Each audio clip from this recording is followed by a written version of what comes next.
दोस्तों, ये वीडियो मैं थोड़ा दुख और थोड़ा हैरानी, थोड़ा गम और गुस्से के साथ बना रहा हूँ। अपने भाइयों और बहनों के छात्रों के लिए 26 दिन भूखा रहने के बाद, जिसमें कि मेरे 11 किलो शरीर खत्म हो चुका है, मसल्स चले गए हैं, ऑर्गन और दिमाग पर इरिवर्सिबल डैमेज लगभग होने के कागार पर पहुंचा है, और वो भी लद्दाख की कड़कती ठंड से दिल्ली की तपती धूप में बैठकर ये सब करने के बाद क्या मुझे किसी से कैरेक्टर सर्टिफिकेट लेनी होगी कि मेरा अनशन कितना पवित्र था? मैंने तोड़ा तो किसके हाथों तोड़ा, उसके हाथों क्यों तोड़ा, इसके हाथों क्यों नहीं तोड़ा, क्या डील हुआ, क्या सौदा हुआ, ये सब मुझे जवाब देना होगा। मैं कल से अब तरल लिक्विड फूड ले रहा हूँ, पी रहा हूँ, तो थोड़ी सी शरीर में जान आई है। बदकिस्मती से वो जान मुझे इसमें देनी पड़ रही है, दुख के साथ कह रहा हूँ। मगर सुबह से मुझे बहुत से लोग फ़ोन करके या पोस्ट दिखाकर कह रहे हैं कि आप पर बहुत सवाल उठाए जा रहे हैं, आपने इनसे क्यों अनशन तोड़वाया, केंद्रीय मंत्रियों से क्यों नहीं तोड़वाया, किसी और से क्यों नहीं तोड़वाया, क्या डील हुआ है, सौदा हुआ है। ये सब मुझे जवाब देना होगा। अगर सौदा करना होता, डील करना होता, तो क्या 26 दिन भूखे रहना पड़ता है? कितनों ने डील किए हैं, आपने देखा होगा। क्या वो इस तरह से डील करते हैं? क्या मैं आलीशान एयर कंडीशन कमरे में बैठ के डील सौदा नहीं कर सकता था? मुझे यहाँ दिल्ली की गर्मी में बाहर रोड साइड पर बैठकर डील करना पड़ता। धिक्कार है ऐसे देश पर जिसमें ऐसे दिमागों की उपज होती है, जिसमें से ऐसे नीच ख्यालात निकलते हैं। मैं दोष नहीं देता हूँ आप में से ज्यादातर पर, क्योंकि आपको ज्ञान नहीं है, पता नहीं है क्या हालात थे मेरे ऊपर, क्या गुजरा मेरे परिवार पर पिछले 1-2 हफ्ते में। इसलिए आप लोग ऐसा शायद कह रहे हैं, और कुछ लोग शायद जान कर कह रहे हैं, पता है उन्हें। इसलिए पहले बात सुनने से पहले उसका बैकग्राउंड जरूर देखिएगा। क्या उन्हें कोई खुंदक है? क्या वो किसी पॉलिटिकल पार्टी से हैं, जिस पॉलिटिकल पार्टी को किसी और पॉलिटिकल पार्टी से कुछ खुंदक है? या वो न्यूट्रल कोई आदमी कह रहे हैं? अगर न्यूट्रल कह रहे हैं तो जरूर उनकी बात सुनिएगा और मुझे भी बताइएगा। मैं जवाब देने की अभी भी कोशिश करूंगा, समझें या न समझें, मगर मेरी सद्भावना है और मेरा आपके साथ सिंपैथी है। अगर आपको नहीं मालूम है क्या हुआ इन दिनों में और किन हालातों में क्यों अनशन तोड़ा और क्यों इस तरह से तोड़ा, पहले तो मैं आपको ये बताऊं कि जब मुझे सफदरजंग अस्पताल ले जाया गया जबरदस्ती 18 तारीख को पकड़कर, तो वो सिर्फ अस्पताल नहीं था, वो एक छावनी थी, वो एक जेल था, जहां पर मुझे ऐसे रखा गया जैसे कोई कैदी भी शायद ही रहता हो। हर चीज पर पाबंदी थी, बाहर नहीं जा सकता था कमरे से, कोई परिंदा भी पर नहीं मार सकता था हमारे कमरे तक, किसी से मिलने का कोई वो नहीं था अधिकार। मुझे सिर्फ 3 रिश्तेदार रह सकते थे, कोई संचार का मोबाइल फोन, लैपटॉप नहीं रख पाता था मैं, कहीं कोई कुछ संदेश नहीं भेज पाता था। आप लोगों को मैं किसी तरह नैपकिन पेपर पर लिख कर भेजता था, वो भी कभी कभी जब्त किए जाते थे ज्यादातर। और मुझसे मिलने मेरे रिश्तेदार, मेरे दोस्त जो लद्दाख से आते थे, खास हवाई जहाज के लंदन के बराबर टिकट देके, उन्हें भी वापस कर दिया गया। ये सब इलीगल था, ये सब एक तरह का नॉर्थ कोरिया बन गया था हमारा देश, और खासकर जहां मैं था ये एक जेल खाना था। और ऐसे हालात में कई दिन गुजारने के बाद गीतांजलि, उनकी सूझबूझ और उनका कमाल है कि उन्होंने संडे, रविवार के दिन भी, जो कि 19 तारीख थी, रविवार के दिन भी दिल्ली हाई कोर्ट के हियरिंग बिठवाई और उसमें ये अपील किया, और उसमें ये कहा गया कि मैं डिटेंशन में नहीं हूं और उसके बाद भी ये सारा पहरा जारी रहा। फिर मंडे 20 तारीख को फिर से सिंगल बेंच हाई कोर्ट में अपील की गई, जहां रिजेक्ट हुआ। फिर 21 तारीख को ट्यूसडे डबल बेंच हियरिंग बिठाई गई, जिसमें फाइनली ये डिक्लेयर किया गया कि मैं जहां जिस अस्पताल में भी जा सकता हूं और आज़ाद नागरिक हूं। मगर उस दिन भी आपको नहीं मालूम है किन हालतों में मैं रहा। हाई कोर्ट के आदेश के बाद भी मुझे सफदरजंग से जाने नहीं दिया गया, ये कहकर कि हमें ऑर्डर नहीं आया है। 2 बजे शायद ऑर्डर दी गई, 7 बजे तक ऑर्डर को रोक के रखा गया और उन्हें नहीं दिया गया ताकि मैं न जा पाऊं। पता नहीं मंशा मंसूबा क्या थी उनकी। रोक कर 3 घंटे सामान पैक करके हमें बिठाया गया। फिजिकली लड़ के झगड़ के हड़ताल के अंदर और एक हड़ताल करके जमीन पर लेट कर जो ताकत 22वें दिन मेरे में थी, वो जोर लगाकर मुझे बाहर जबरदस्ती निकलना पड़ा। आपको नहीं मालूम है। Ask them to arrest me. I'm a free citizen. Ask them to arrest me. Yes, arrest me. What is this keeping me for 3 hours here on 25th day of my hunger? You all are harassing me. Not harassing you. Yes, you. If I die of stress, it will be your responsibility. What order does it number want? भेजिए आप लोगों को, बदतमीजी कर रहे हो, order लेके आओ। हाँ, Please open. I'm going. Arrest me if you want. bloody third class people. आप जबरदस्ती क्यों बात कर रहे हैं? Shameless people. This is government or this is a butcher? वो अभी अपने hospital Please come inside. Arrest me if you want. You understand? Arrest me.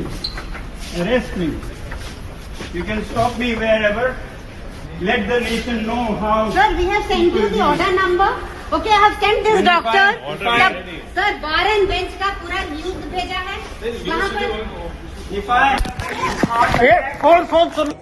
he said कि still it is not lie down here. Take pictures.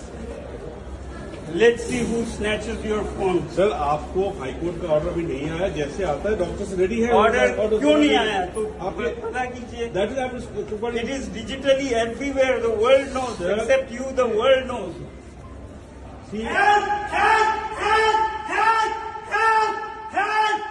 मैंने भी ये videos जारी नहीं किए, ये सोचकर कि किसी मासूम, तो क्या कहूँ, हेल्पलेस पुलिस अधिकारी के चेहरे आ जाएं, उनके नौकरी पर बात आ जाए, इसलिए नहीं रिलीज किया। अब ये बात आई है तो मैं कुछ अंश दिखाऊंगा।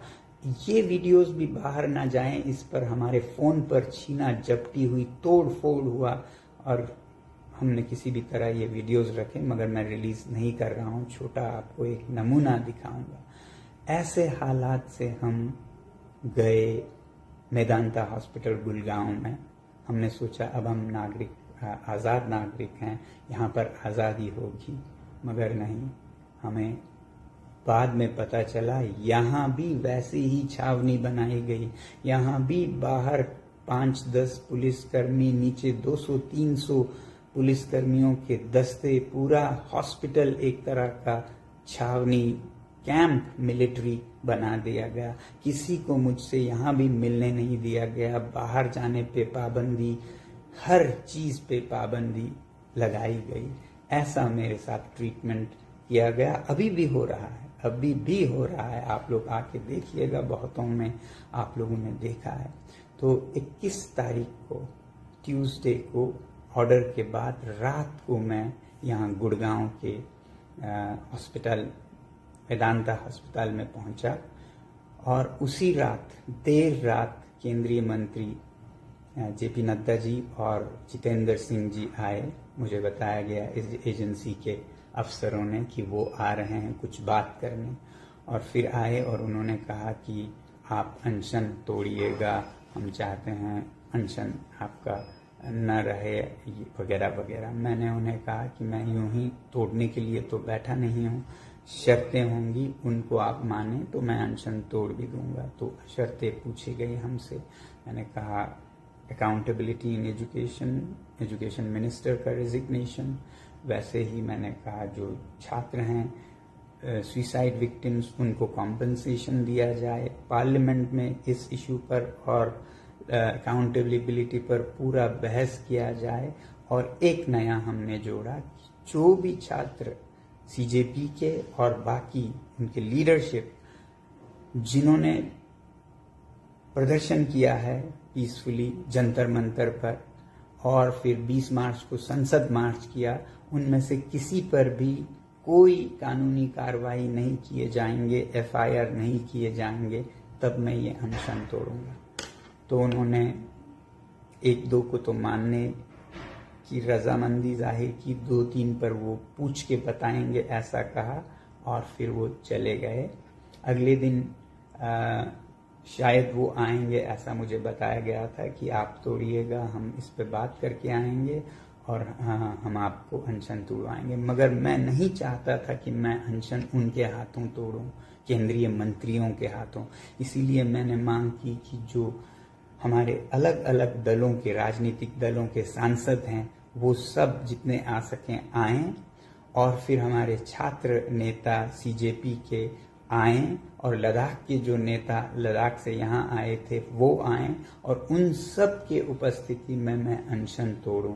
अगले दिन मैंने इसके लिए उम्मीद की और आए भी लोग यहाँ पर, मगर अगले दिन सांसद आए कोई 15 से 20, उन्हें किसी को अंदर नहीं आने दिया गया।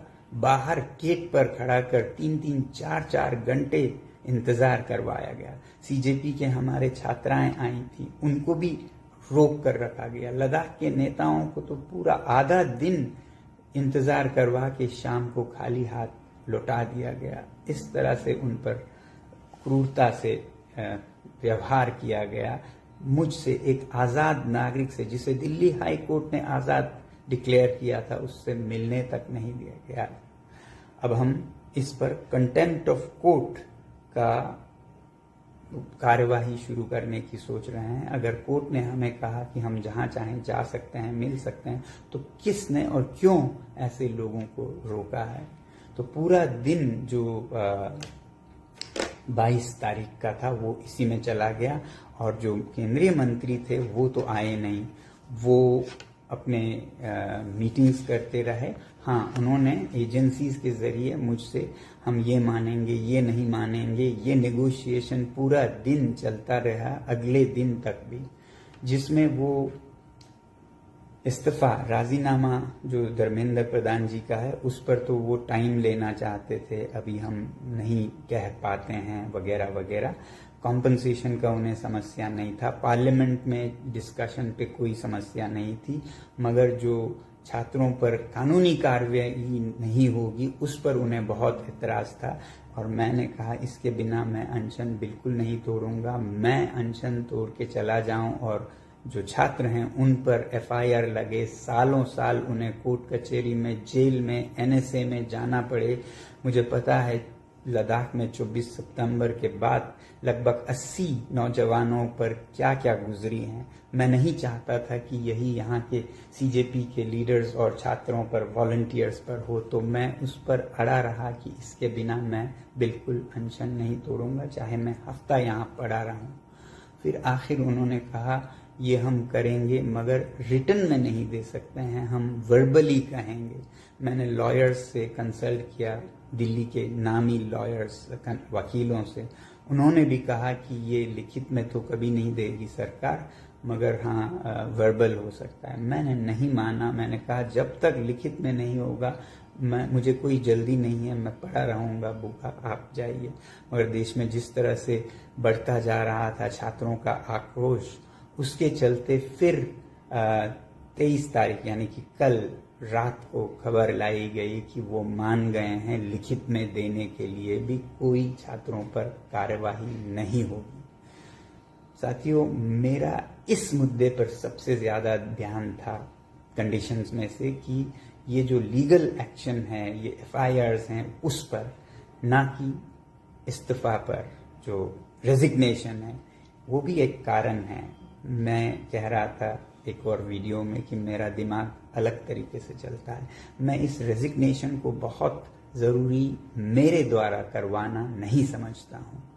आपको पता है ये रेजिग्नेशन जो कि छोटी सी बात है इस सरकार के लिए, ये ऐसा न करने से उन्हें कितना नुकसान हो रहा है।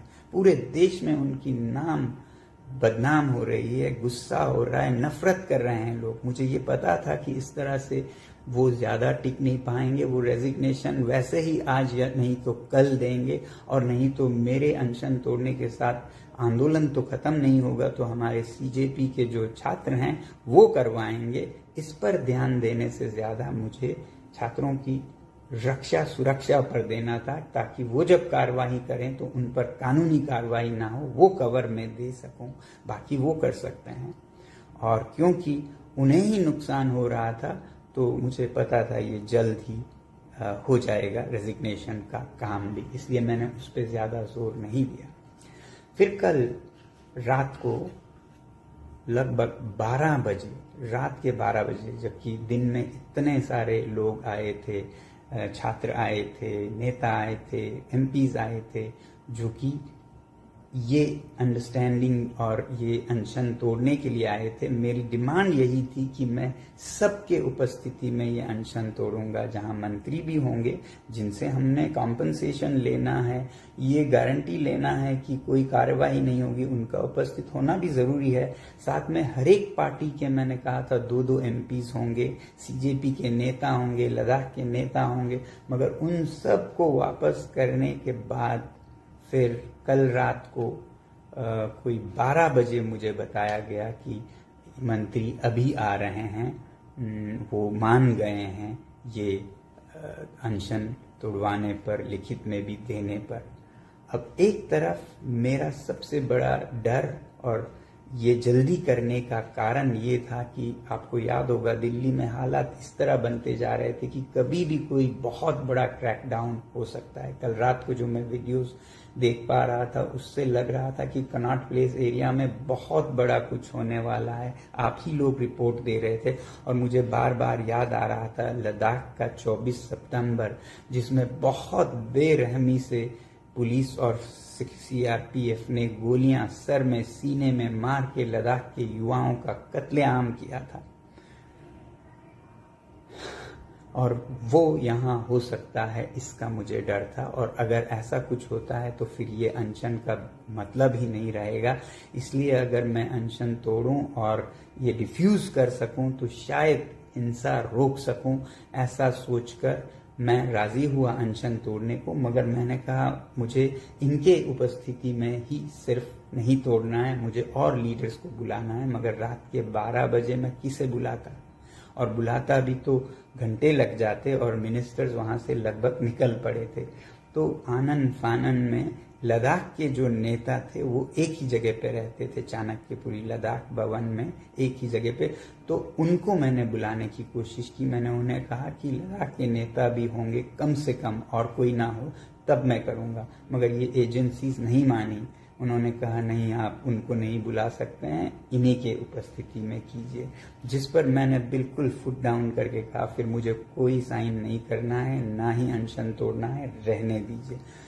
फिर वो बात करने लगे। उसी बीच मैंने सोचा इनसे पूछते रहने के बजाय मैंने फ़ोन किया लद्दाख के नेताओं को। मैंने कहा आप लोग गाड़ी लीजिए और चल पड़िए यहाँ के लिए, यहाँ आएंगे, देखा जाएगा। मैं आप लोगों की उपस्थिति के बिना, सिर्फ 2 मंत्रियों की उपस्थिति में बिल्कुल अनशन नहीं तोड़ूंगा। तो लद्दाख के नेता वहाँ से निकल पड़े। जब निकल पड़ने लगे तब उन्होंने फिर मजबूर होकर उनको मदद करने लगे आने में भी। तो वो भी पहुंचे 12:30 बजे, उधर मंत्री भी पहुंचे। और क्योंकि कनॉट प्लेस में इतना बड़ा हादसा का डर था तो मैंने इसे और एक दिन टालने से मना या अच्छा नहीं समझा इसे। और जितना जल्दी मैं ये कह सकूं कि मैं अनशन भी तोड़ रहा हूं, कृपया शांति रखिए, बेहतर होगा देश के लिए। और एक जगह अगर हिंसा हो गई तो तमाम शहरों में हिंसा होगी। आप समझ सकते हैं क्या हो सकता है। आप घर बैठे सोफा पर से इसके साथ क्यों अनशन तोड़ा, उसके साथ क्यों नहीं तोड़ा, बहुत आसान है आपके लिए कहना कि इसमें क्या सौदा हुआ, क्या डील हुआ, बहुत आसान है। अपने जबान को जरा तोल कर बात कीजिएगा। कितना आप हानि कर सकते हैं किसी के दिल को, जो हफ्तों से घर नहीं गया है, सड़क पर बैठा है भूखा प्यासा, उस पर ऐसा बोलते हुए आप लोगों में जरा भी रहम नहीं आई। मैं ये पूछना चाहता हूं। तो ऐसे हालात में जब खतरा था विस्फोटक स्थिति का, तो लद्दाख के नेताओं को लाकर उनके साथ मैंने बाकायदा लिखवा कर लिया कि कोई कार्रवाई नहीं होगी छात्र नेताओं पर, छात्रों पर, सीजेपी पर, और फिर लिखवाया कि कॉम्पनसेशन होगा, पार्लियामेंट में डिस्कशन होगा। हाँ, मैंने अकाउंटेबिलिटी के बारे में उनसे जरूर कहा कि आप समय लेके भी करिए, मगर ये करना होगा आपको, जोर नहीं दिया क्योंकि मुझे पता है ये वैसे भी होने ही वाला है, तो मैं और 2 दिन के लिए इसको क्यों टालता। इस जितना जल्दी होता भारत की शांति के लिए ये उतना ही काम आता, ये अनशन का तोड़ना। तो ऐसे हालत में कल मेरा अनशन तोड़ना हुआ। मेरे सबसे बड़ा दुख था कि मुझे उन हालात में तोड़ना पड़ा, रात के 12:30 बजे, जिसमें मेरे साथी जो छात्र हैं वो भी नहीं आ पाए, जो एमपीज यहाँ आए थे मिलने के लिए मुझसे, जिनको मैं बुलाना चाहता था दोबारा ताकि मैं उनके उपस्थिति में उनके हाथों से भी लेकर अनशन तोड़ूं, वो नहीं आ पाए। वो मेरे दिल का सबसे बड़ा दुख होगा। मगर फिर कहते हैं ना, कभी किसी को मुकम्मल जहां नहीं मिलता, कहीं जमीन तो कहीं आसमान नहीं मिलता। 100% आपको हर चीज नहीं मिलता है, आपको निभाना पड़ता है। वही मैं आपसे भी कहूंगा, आप किसी भी विचारधारा के होंगे, आपको बीजेपी से समस्या होगी, आपको कांग्रेस से समस्या, आपको सोनम वांगचुक से समस्या होगी, मगर हर चीज में आपकी तमन्नाएं पूरी नहीं होंगी। खुंदक जो आपका है वो शायद पूरा नहीं होगा। कहीं पर हमें बैलेंस देखना पड़ता है। कहते हैं ताश के खेल में जीतने वाला वो नहीं है वो जो ज्यादा किस्मत जिसकी चलती है, बल्कि वो है जिसे कब उठकर जाना है ये समझ आता है। तो मैं यही सोच रहा था, अब इसे रोकना होगा, नहीं तो अनर्थ हो सकता है देश में। तो ऐसे हालात में कल 12:30 बजे मैंने अनशन तोड़ा। अगर ये गलत था तो मैं कसूरवार हूँ, मुझे सजा दीजिए या मुझे माफ कर दीजिए। मैं शायद फिर ऐसा कभी गलती ना करूं कि अपना पूरा जिंदगी दे के दिल्ली के सड़क पर इन हालातों में रहूं। मगर नहीं, मेरा ख्याल ये है कि आप अनजान हैं, आपको ख्याल नहीं है क्या यहाँ हालात थे, कैसे मुझे रखा गया है, इस दिल्ली को कैसे नॉर्थ कोरिया बनाया गया है, जिस पर कि सवाल उठने चाहिए, जिस पर कि हम कोर्ट में भी चैलेंज करेंगे कि कैसे नागरिकों को ऐसे ट्रीट किया जाए जब दिल्ली हाई कोर्ट अपने फैसले सुनाती है। ये एक अलग चैप्टर है, मगर जो भी गुजरा है उसके बावजूद ये सब सहते हुए भूख के ऊपर ये सब हमने किया है। आपके लिए कहना बहुत आसान होता होगा, मगर हमारे लिए हर चीज में से गुजरना, उसे जीना और उसमें से फिर निकल कर आना उतना आसान नहीं है। तो थोड़ी सी आप भी मन में संवेदना रखिएगा, हमदर्दी रखिएगा हमारे साथ। अभी मैं उठ के खड़ा हो भी नहीं पाया हूं कि ऐसी बातें जो कि दिल को चीर के जाती हैं सुनने के हालत में नहीं हूं। कृपया अपने वाणी को लगाम दीजिएगा। बोलें तो प्यार की वाणी बोलिएगा, न बोलें तो ना ही बोलें, फिर वो ज्यादा मेरे लिए मरहम होगा। आज इतना ही। धन्यवाद। जय हिंद।